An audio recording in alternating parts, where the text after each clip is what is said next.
Hi, I'm Andrew Gillis. I'm the assistant sports editor here at the Post. This is Charlie. He's my boss. We are here at Peden Stadium. The Bobcats just wrapped up a scrimmage today. Got moved back from earlier in the week due to the number of injuries that they had on both sides of the ball, really.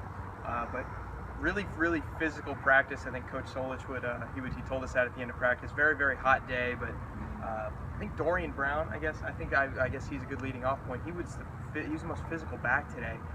Had a really strong game, lowered his head a lot of times, ran over some defenders, and I thought he really looked impressive on the offensive side. Yeah, it's an interesting dynamic because this team has more running backs arguably than any other position on the depth chart, and A.J. Ouellette got some carries.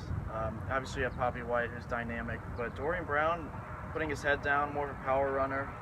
You mentioned earlier that it took more than one person each time, gang tackles, to bring him down.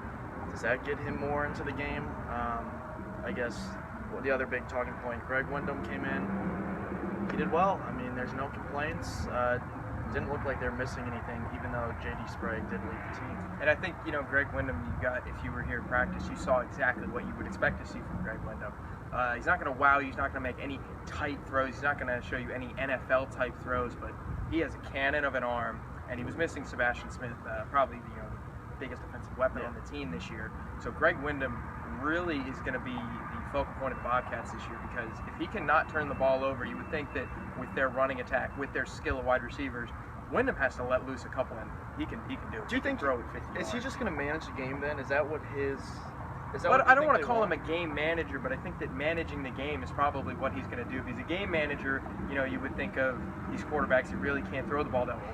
Don't take. He's a good arm. Yeah. Greg Windham can throw the football. Throw the ball. And if you send Jordan Reed and Sebastian Smith on a 9 route, it is going to be very tough for MAC defenses to stop.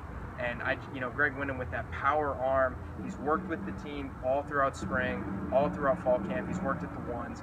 I really don't think there's going to be that big of a drop off. So Bobcat fans that are freaking out, I would advise you to take your hand off the panic button. Greg Windham will do just fine. Now, if Greg Windham goes down, then it's okay to start hitting the panic button. Yeah. But I think right now, Greg Windham is perfect for the job.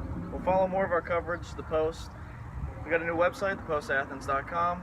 Charlie Hatch, Andrew Gillis. We also tweet some stuff sometimes. We'll have more stories that come along throughout the season.